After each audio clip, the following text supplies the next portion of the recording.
Hi, it's Kate Leahy, one of the hosts of Everything Cookbooks. Today's episode is the final installment of our 6-part series on Getting the Deal, in which we are re-releasing conversations from our backlist that go into specific aspects of cookbook publishing. This episode with Vasudha Viswanath is all about an alternative way to get a cookbook out in the world, which is, going with a hybrid publisher. Vasudha gets real about the work and project managing that went into her cookbook, The Vegetarian Reset, and she offers great insight into what it takes to really make a book like this a reality. We'll be back soon with a whole new lineup of host chats and guest interviews, but in the meantime, thank you for listening. In some ways, there's never been an easier way to get your work out there, but it does feel like getting a cookbook deal with a traditional publisher becomes more challenging each year. In this episode, we're going to talk about one alternative, and that's hybrid publishing.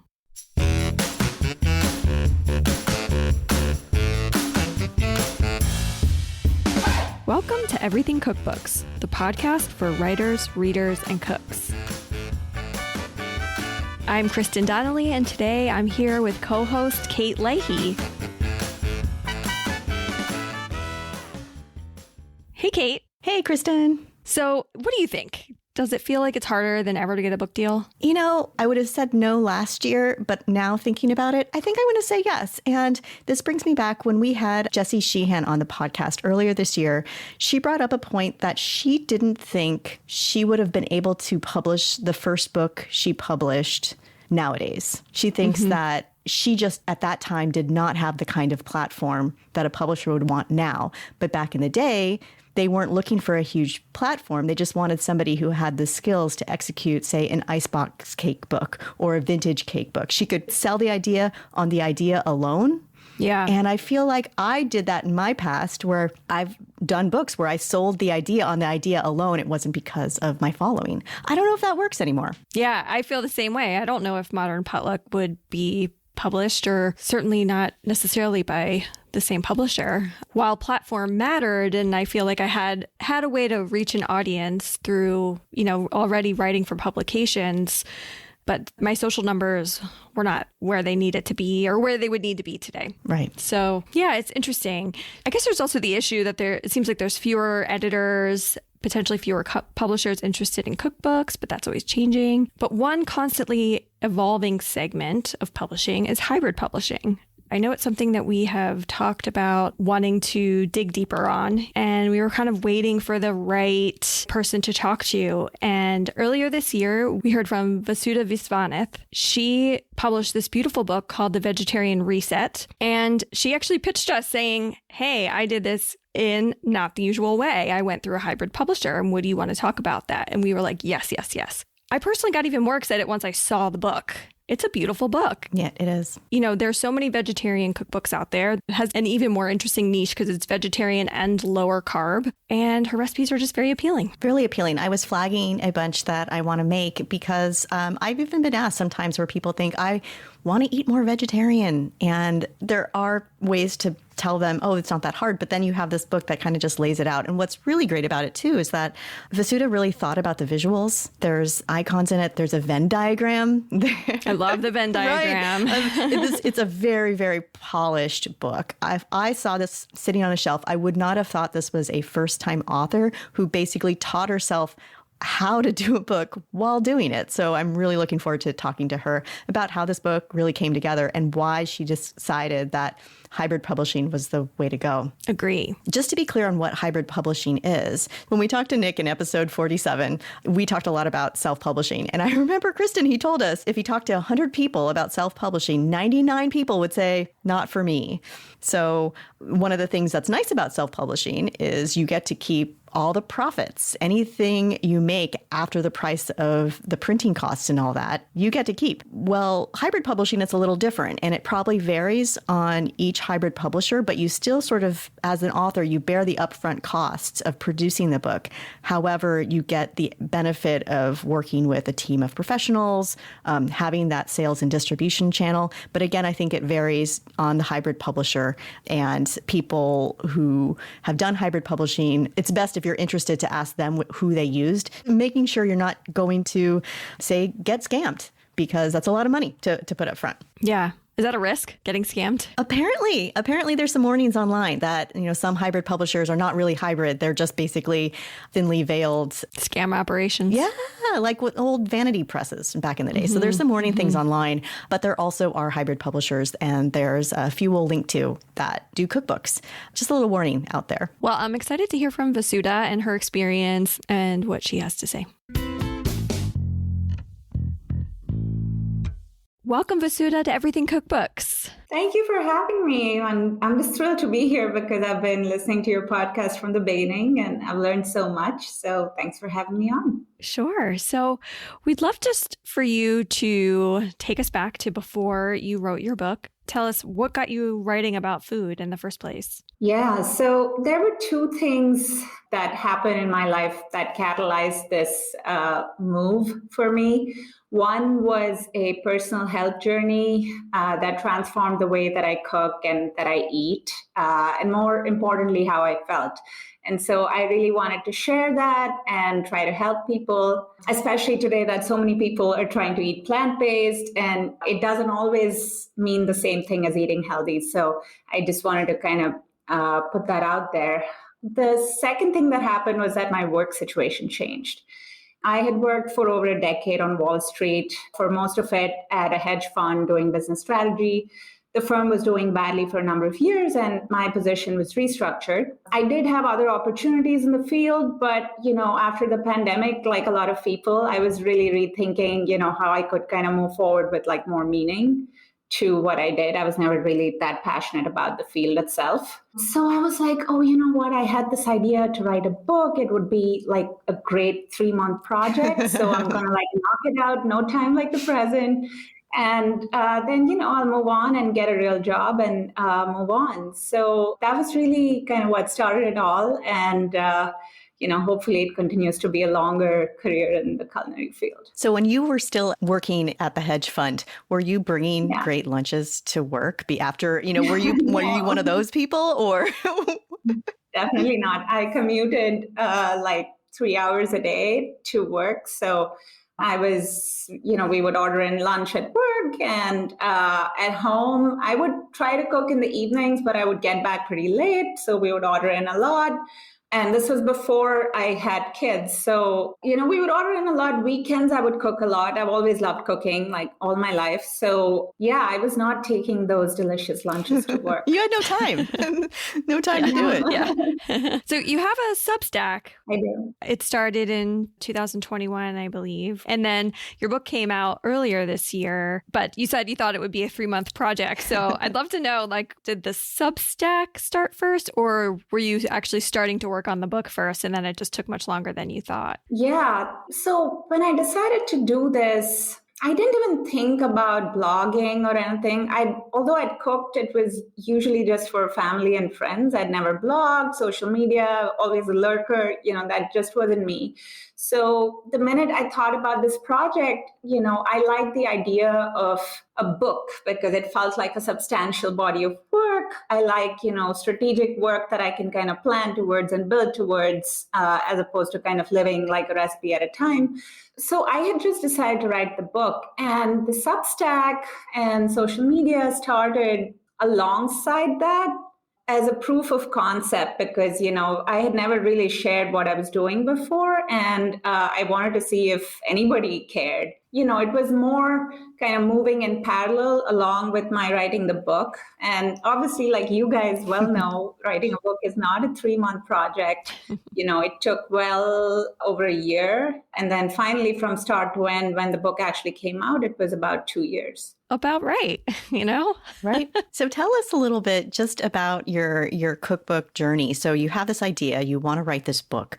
Was your idea to write the whole thing or write a proposal and find an agent? Tell us about how you were sort of learning about what you really wanted to do and how you were going to put this book out in the world. Sure. So, I think I literally started with Googling how to write a cookbook. Pretty sure I can go back in my Google search and see something there. But I quickly discovered that there were roughly 2 ways to do it, the traditional way or self-publish. At the time, I thought this was going to be like 3 months, 5 months tops. And I just didn't, see the time to pitch an agent and maybe somebody would take me on. And I had no platform or anything. So I don't know why anybody would take me on. And then spend I don't know how long pitching a publisher. This whole thing could take years before I could even start the project. And, I was kind of obsessed with it. I just wanted to get it out. So I chose self-publishing because it just seemed like I would have control over the whole thing and I could do it my way and it's okay. I can get my hands dirty, figure things out. But yeah, I knew nothing about it. I knew nobody in the field. So I didn't really, I couldn't go to anyone to really ask questions. So there was just a lot of kind of research, a lot of cold emails. And then eventually, it kind of started to come together. And then ultimately you discovered hybrid publishing. Yeah. Yeah. How did that happen? Yeah, that was quite, late in the journey. So I had spent almost a whole year, say like 9 to 10 months producing this book. So I had completely intended to self-publish. I was going to use the Amazon KDP platform and the Ingram Spark platform together and have a hardcover, maybe a paperback and like an ebook. And I'd hired freelancers along the way to do design and a copy editor as well. And I'd found a brilliant photographer. So, I knew I had put together a quality product.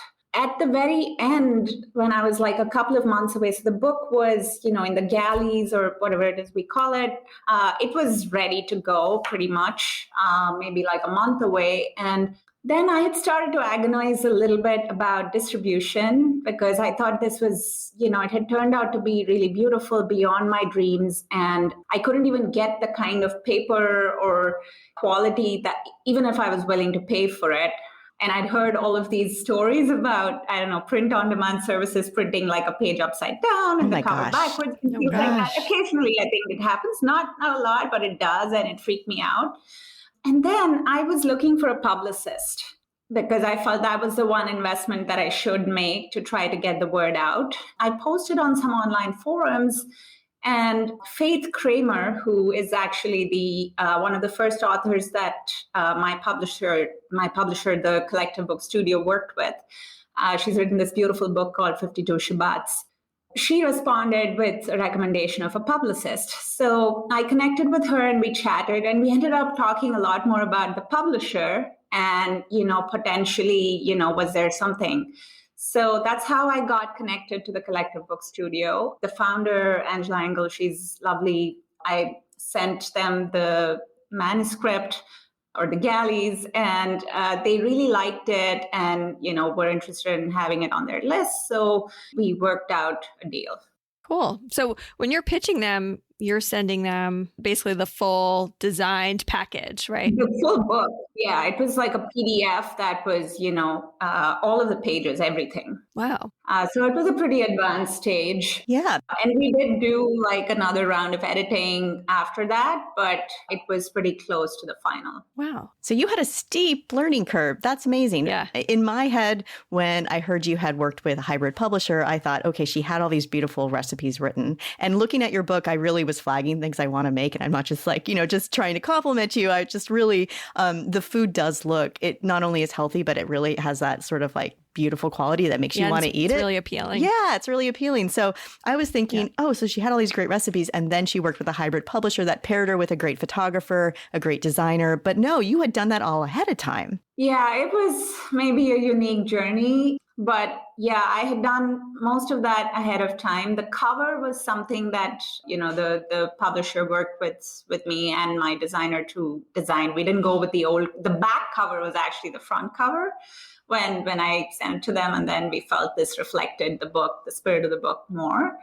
But yeah, I think, I was lucky to find some really talented professionals in design and photography, and they really helped me.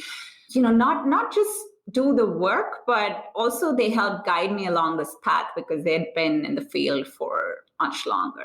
they ultimately help with printing, sales, distribution, like these things that are so hard. So I think, this journey was a little unique in that I saw both the self-publishing side, but just didn't hit publish and then switched over to hybrid publishing.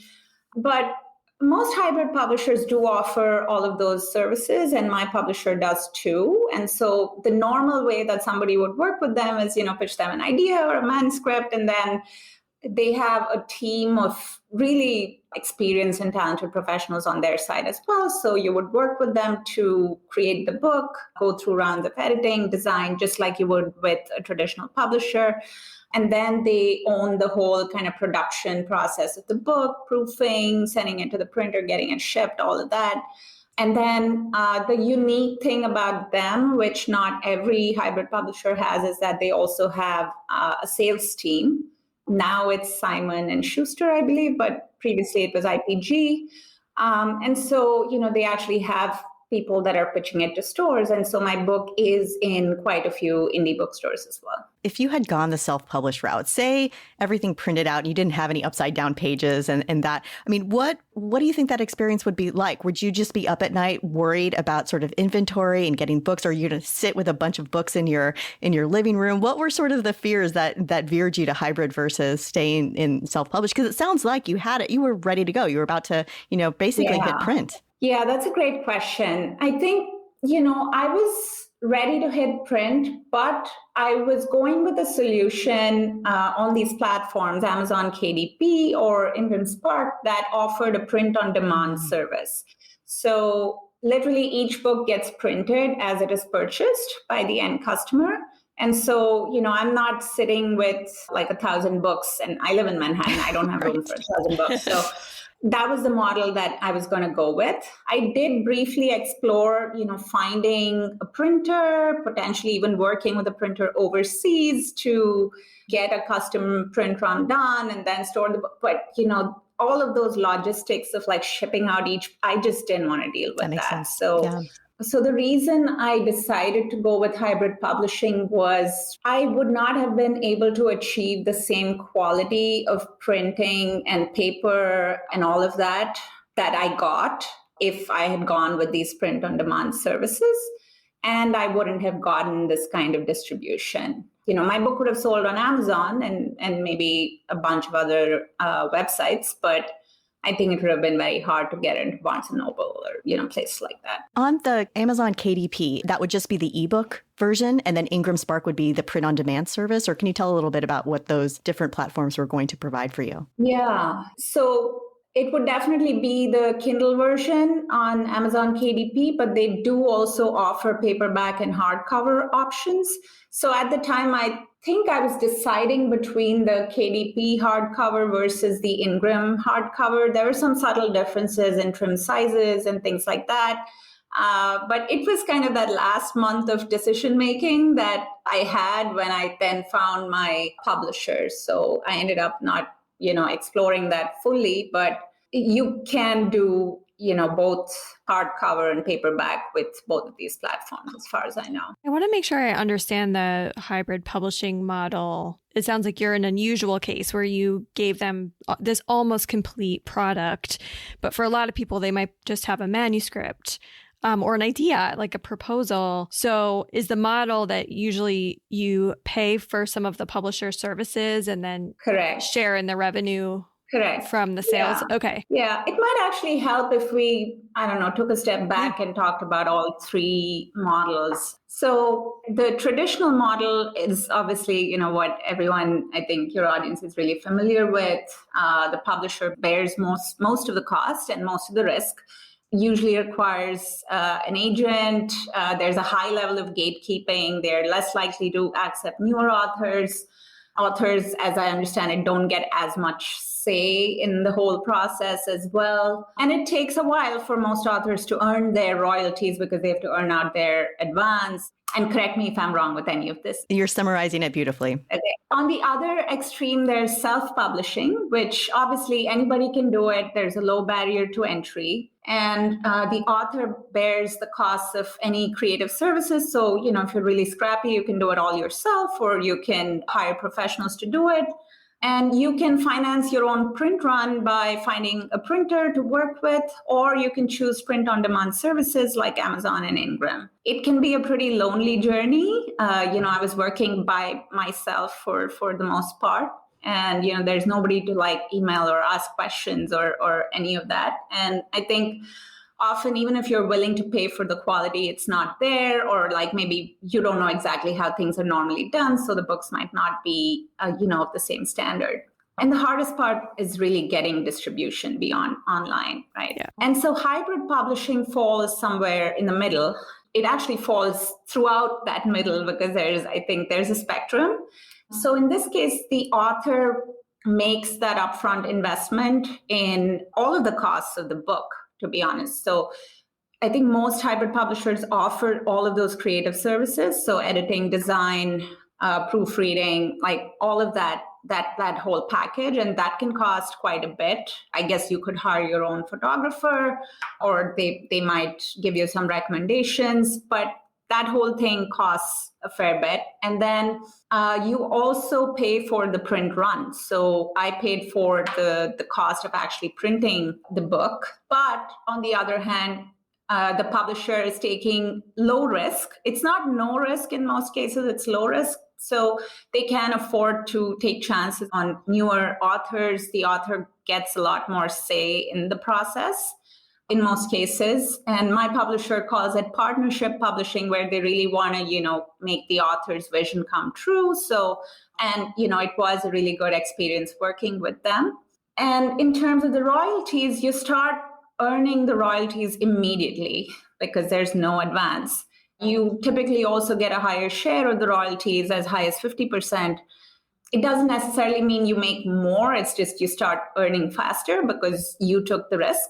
And in many cases, I think you keep the copyright. So I own the copyright to my work. I think that's probably a big one, right? That's one of the things you give away in traditional publishing. Not the copyright so much, but the rights. Like if Penguin Random House owns the rights to a book I've written, if they own, say, the global rights, I can't go to France and sell my book in a translation. But you probably could. Yeah, I think it depends on every individual contract. But the way that this worked is they license the right to do all of that for a few years. But, after that, I could choose to do what I wanted. Right. So, I hope that was helpful in terms of. Yeah, thank you for going through all of that. I know. And apologies for some of the things that have come out of my mouth explaining the process are probably not quite as right. So listen to what Vasudha is telling us and not what I'm saying, because you've been through the process. I think that's really fascinating, though, that it sounds like maybe with hybrid publishing, it can be a little bit of, if you need them to help you with photography, you would pay them, pay the fee. Maybe they pay the photographer or they set you up. But since you already had some of that done, you're not having to pay that for those services with the hybrid publisher, but you would if you were going in with just a manuscript. Right. And there are other things that publishers do when in terms of marketing to wholesale. There's a lot of data, metadata. I think there's just so much that goes on behind the scenes. So it's not like, I still had to pay for some services, but the majority of the book's design was done. Yeah. So for marketing and publicity, I mean, it's been about 6 months since it's been published, at least once this airs. How's it been? Yeah, it's a hustle. And I think that's probably the one thing that's common to both traditional and hybrid or self or any model of publishing these days, because I think most authors don't get that much support anyway. So I told myself that my top priority this year would be to promote this book because I spent so long just getting it out there. And so I just try to show up every day and do something, to try to sell more books and get the word out there. I did hire an excellent publicist during the launch. And, while that is an investment, I did feel it was really helpful for me to just get a foot in the door to a lot of places that might not even look at my emails otherwise. It really helped build my profile and get noticed around the launch. I think after that, it's definitely been, hustle every day and really think out of the box and look at different types of opportunities. So the Substack obviously is a place to promote the book. And, when I write a newsletter every week, and it's free now. So I'm always saying something about the book, some news, keeping people in the loop, maybe events, stuff like that. Sometimes I'll do giveaways and things like that. Social media, although it's not my favorite place to be, so I probably should spend more time on social media. But that is, I have a lot more respect for it now after publishing the book, because getting like PR and doing events and all that is so much work. It's so expensive. And at the end of the day, it's hard to get people to show up. And with social media, it's free. And, whatever your engagement is, you are reaching some people. So it's definitely a platform to use effectively. I've done some virtual cook-alongs on Zoom, like one every month for the past few months, that have been doing really well. And, I actually really like that connection with people. So yeah, it is, a hustle, but it has been going well. I think the book got some great coverage. It's been on a couple of best lists without even being pitched. So I was really excited about that.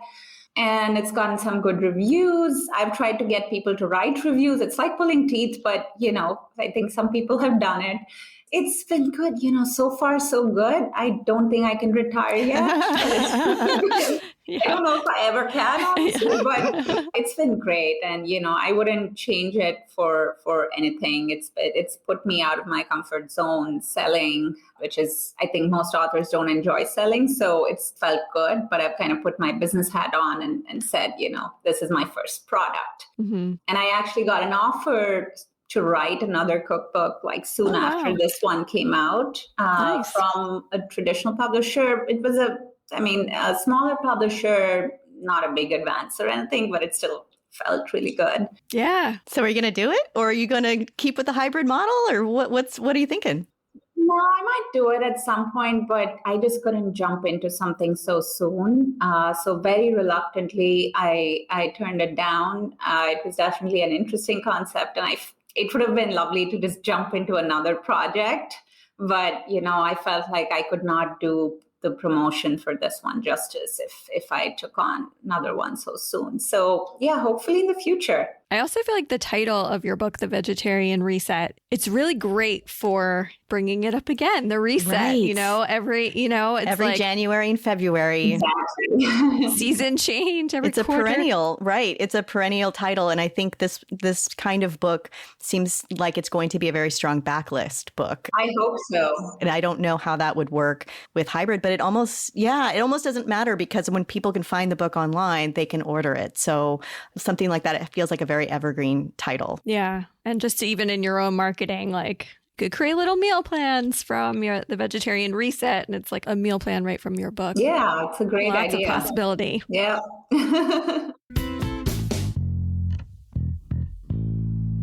You didn't go down the print-on-demand path, but I wondered what the price for the book would be.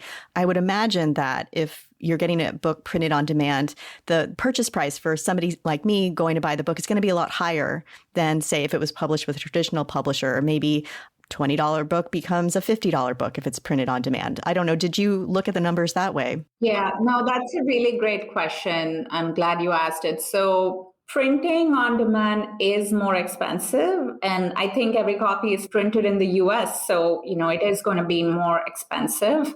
So just for comparison, if I wanted to do a hardcover print on demand, and I was, pricing out all of these different options and it was a full color cookbook. That's the other thing. So I think we had priced it out at like about 40 or 42, something like that, in that neighborhood for a hardcover. And it's not that far off from, typically I think it's like 28 to 35 for the average hardcover cookbook.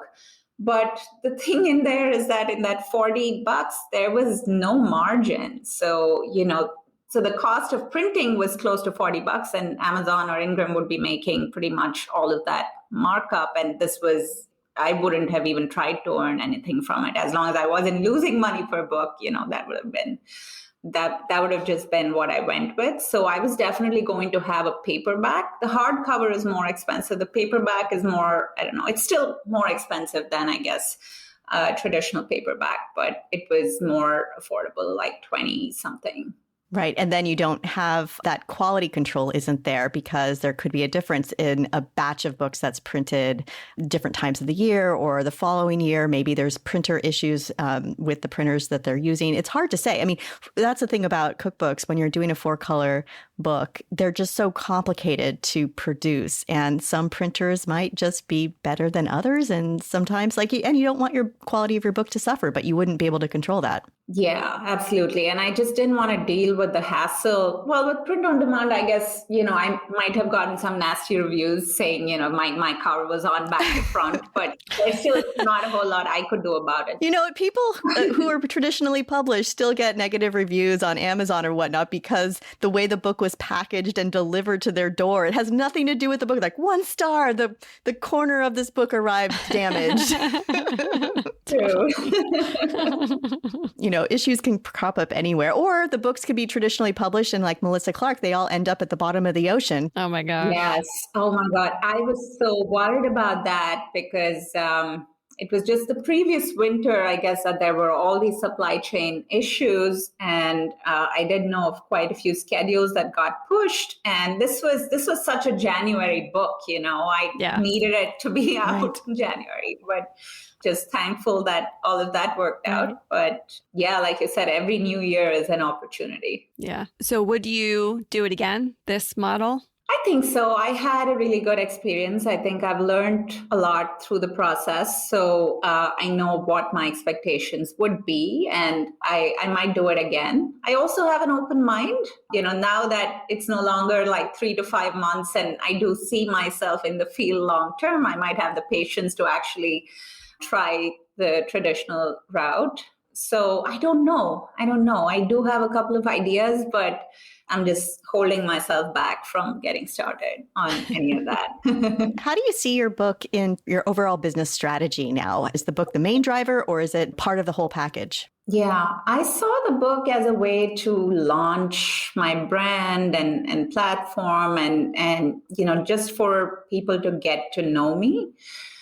I think having a book also gives you that additional level of credibility. And, if I send an email saying I'm the author of The Vegetarian Reset to somebody, it opens more doors, not every door, but more doors than if I said I have a social media account with 10,000 followers, So I think it's the foundation that I'm starting from. I do want to grow my community more, in particular on Substack, launch a paid offering at some point, maybe do those meal plans, thinking about other like digital products at this point, maybe courses and cooking classes and things like that. I do want to write more books. I do have a couple of ideas that I'm kind of ruminating on, but each one, you guys know this, it's like having 2 babies. It's a lot. So I do think, though, that the whole process, it was such a learning experience. I've definitely learned more in the last 2 years than I learned in the last 10 years. And I still wake up excited every day. So it's definitely something that, I hope will continue. It is really interesting because books are such a credibility builder or an authority builder, or kind of instant when a book comes out, to, like you said, say author. But because social media is more and more important, there is this sort of like chicken and egg thing for a lot of people. So they need to build up the social media to get the credibility to actually get the book published. Yeah. But it seems like hybrid publishing is a nice way if you can financially make the investment. Yeah, that's the big one with hybrid publishing. It costs as much as sending your kid to college, at least. Yeah. What is the ballpark? What is the range that somebody would look at? Is it everything from, say, 20,000 to 100,000? Yeah, I think you got the range exactly right. So I would say if you were self-publishing and you were really scrappy, maybe you hired a couple of professionals, but kind of on the lower end of the range, you could do like 20 to 25,000. If you hired, slightly more experienced professionals, or you did Some kinds of hybrid publishing, it might get up to 50. If you did like the full scale hybrid publishing, like you started from conception and built the whole book out with a hybrid publisher and then paid for printing. And if you wanted to hire a publicist, and we're talking 100. Mm-hmm. Yeah. So it's definitely an investment.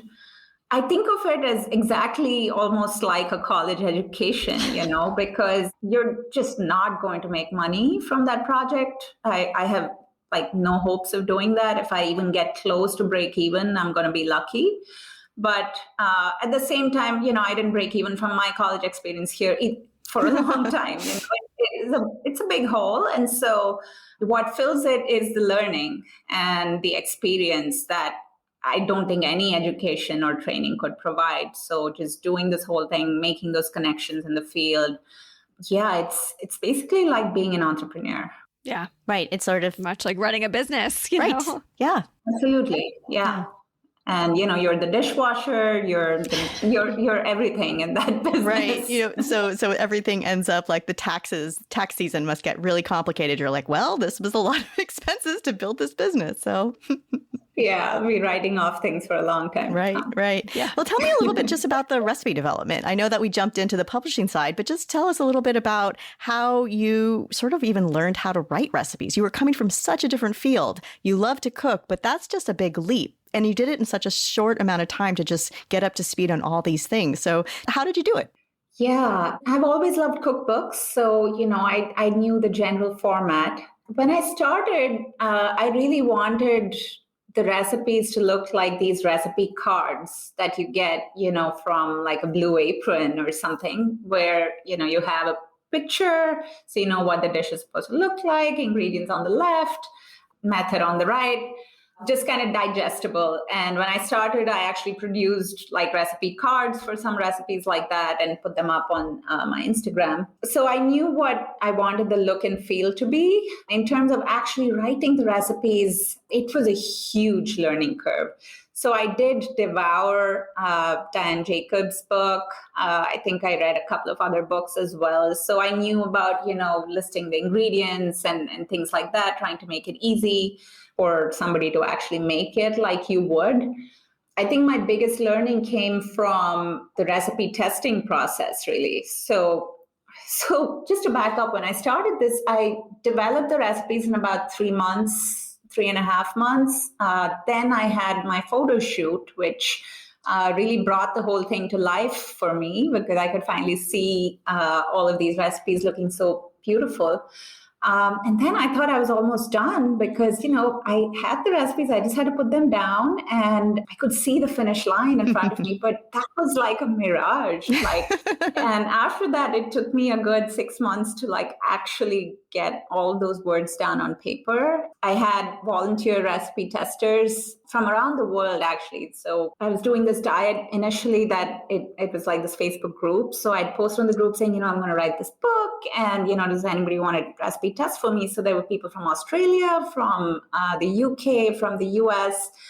Some of my friends tested half the recipes in the book. It was so amazing. And I felt like I deepened my connections with many people through the process of writing the book, which is something I'm really grateful for.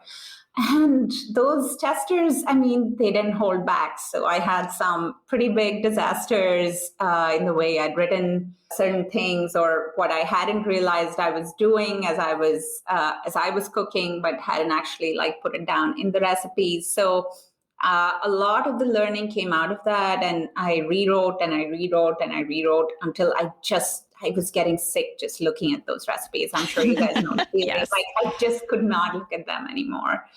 So that was a big part of it, just that kind of process of refining the recipe after getting it tested.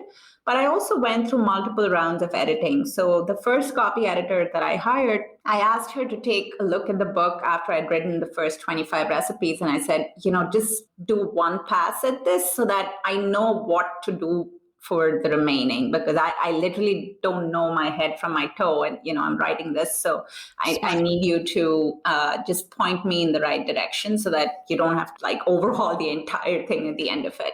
So that really helped. And so I was using the first 25 as a template and wrote the rest down after that feedback. And then it went through another round of editing when I started with the Collective Book Studio. So I think we got it to a place finally that is reasonable. But when I started, I was just trying to keep the sentences as short as possible and try to fit it in one page. And, that was like my priority. Yeah. But I slowly learned that, it's really important to get people to make it the way you would. It's so true. I remember the first time I tried to write recipes for a cookbook, and it took me so long to just even figure out simple things like, how do you tell somebody to slice? Do you slice the onion? Do you put the sliced onion in the ingredient list? How big does the onion have to be? Like all that, it takes so long. And that's just like one line in one recipe. And you've got all these other ones to write. I would say that writing cookbooks never gets easier per se, but what changes is that there's certain things that you kind of get the fundamentals of like recipe writing, and that part can go smoother, because you went through your own little boot camp, your own sort of university degree in writing a book. I wanted to ask, for the photo shoot, did you cook the recipes or did you have a stylist? No, I cooked everything. Mm-hmm. My photographer also helped with the styling. So it was like running a restaurant. I did hire an assistant to help. So we shot the 75 recipes over like a week. Mm-hmm. And so, 8 a.m. to 6 p.m. every day, there would be like so many dishes on the counter, and my fridge is not big enough to hold all of that. So we had to figure out what to do with the leftovers and then shop for the next day. It was really fun, but just looking back, I think I got through it on adrenaline. I just don't know how I did it, but it was really fun. Where did you find people to work with you on this project? Yeah, so my designer and copy editor, I hired on this platform called Reedsy. That's REEDSY. It's like a platform for freelancers, kind of like Upwork, except it's just for books. So you can go on there, create your project with all of the specifications, and then invite different types of freelancers, whatever you need to submit a quote. And then once you have that, you can negotiate, go back and forth. And there's options for different price points, different genres. And, you can essentially see kind of a resume on there and some examples of previous work. So I did that. And that turned out, really well. I was able to hire some really, really talented people at a reasonable price point. That's really interesting. I've heard of Reedsy. I've never gone to look at it, but I've heard of it for, say, fiction authors or people writing novels or memoirs looking for help on that side. But I didn't ever think of it for cookbooks. That's really smart. Yeah. I mean, it was like the first thing that turned up when I Googled. So, I just went with it and it worked out. The photographer was harder. I'd reached out to a few people. They were not available. I was desperate. And then I posted on a mom's group, like a local New York City mom's group. And this pastry chef who had previously self-published a cookbook, recommended her photographer to me. And that's how we got connected. Oh, wow. And there's a whole time you're building community. So you're coming from a different field. And at first it feels like I don't know anybody. But now you probably, the list of people in the field, including us. Yeah, it's incredible. Yeah, exactly. And, a lot of these things started with just cold emailing or cold pitching people. So it's definitely, starting from scratch like that and building up this network and community. It's been invaluable. And I've always been surprised at how kind people are and, how much knowledge they're willing to share. And, it makes me feel proud to be part of this tribe because, everyone's so great. Well, I do want to ask if somebody wanted to do a hybrid route, what kinds of questions should they ask? There's different hybrid publishers. Maybe not all of them are equally as good or as adept at selling cookbooks or making beautiful cookbooks. So what kinds of things would you recommend somebody looks for? Because you've done all the research into self-publishing, certain things that maybe people should think of if they're interested in going the hybrid route. Yeah, so I think transparency is really important. Hybrid publishers, I think they run the gamut from, being almost scammy in some cases, and some they're not really adding that much value. They're just being kind of a wrapper around these Amazon or Ingram print services. There's not that much of a value add. So I would ask those questions about, do you have distribution? Do you partner, or do you have like an in-house sales team? That's really important. I would ask for a lot of transparency in terms of the numbers, like the costs of printing, the royalties, for ebooks, for print books, at what point you get that information, transparency in sales data, which is something that hybrid publishers can give you. They can give you a report of how much has been sold to retailers, and just look at the team. Do they have experience? Have they come from other publishers? Because the whole process of producing the book and marketing the book, it's very technical. Everything from these trim sizes, like, for example, it was a whole revelation to me that books, like the printers could only print like pages in multiples of 8. Right. Like such a random thing. You wouldn't know that. Why would you know that? Yeah. My cookbook had 102 pages. Oh, that's not going to work. Somebody's got to know that kind of thing. And so the whole process is so technical. And the whole reason somebody is going down this route is because they either don't have the time, or, they're new and they're trying to break through. And, you want people who have made those mistakes and have the experience to really guide you through the process seamlessly. So I think looking at the team and really asking for transparency in terms of the numbers, and not being afraid to negotiate, because you are bearing a lot of the risk. That makes a lot of sense. And then in terms of when you can see those statements, with traditional publishing, you got to wait every 6 months for a royalty statement. And is it the same with hybrid publishing, or do you get to see it in real time, how many books you're selling? So I can get a report every month on how many books I'm selling, but it's not the same as the royalty statement. The royalty statement, I'll get like every 6 months, but, I can do the math and figure that out. So I think getting that information from the publisher is really useful, because with BookScan, you only know how much is sold to the end customer, and it's still only like a percentage. Right. So, you just never really know the numbers until you get the royalty statements. So I guess it could be different with different publishers, depending on the systems they have and all of that. But royalties, it's only been like 4.5 months now, I think. So I'm still waiting for that check. It would be nice to get my first check. Right. And this time you will get a check. A lot of times, when it's the 6 months out of a book that I publish, I'm like, well, I know I'm not going to get a check on this one because it's too early for it to have earned out. For you, that's not the case. Yeah. But it is, nice to receive a check instead of writing one. Yeah, for sure. I think you guys asked some really great questions, and I hope this was helpful. Oh, yeah. To whoever's listening. And I'm always happy to answer questions if people want to reach out. So if people have questions specifically about hybrid publishing or your path you took, just reach out, and we'll have all the links in our show notes for people can find you, find your Substack, find your book, and reach out. Yeah, sounds great. Yeah, happy to help, because I feel like I have to pay it forward. Thank you so much, Vasudha, for coming on the show. Thank you so much for having me. This was so lovely. Thank you for listening to Everything Cookbooks. Send us questions or comments through our website, everythingcookbooks.com. You can find more episodes on our website or wherever you listen to podcasts. And if you like what you hear, please leave us a review. Any book mentioned in the show can be found on our affiliate page at bookshop.org. Thanks as always to our editor, Abby Circatella. Until next time, keep on writing, reading, and cooking.